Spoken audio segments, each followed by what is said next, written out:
ಪುರಸ್ಕರಿಸಲಾದ ಸಂದೇಶವನ್ನು ತಿರಸ್ಕರಿಸಲು ಅನಿಸುತ್ತದೆ ಎದುಕೋದ ಕಾಂತ ಸ್ವರೂಪ. ನಿನ್ನ ವರ್ತನೆ ಅಕ್ಷಮ್ಯ ಅಪರಾಧ.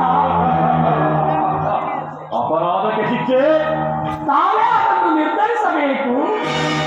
ಅದನ್ನು ಯಾರೂ ನಿರ್ಣಯಿಸಬೇಕಾಗಿಲ್ಲ. ನಾನಾಗಲೇ ನಿರ್ಣಯಿಸಿ ಮುಖ್ಯ ಸಲಹೆ ನೀಡಿದ್ದೇನೆ. ಯಾರಿಗೂ? ಮತ್ತಾರಿಗೆ? ಸಾರ್ವಭೌಮನಿಗೆ. ಏನೆಂದು?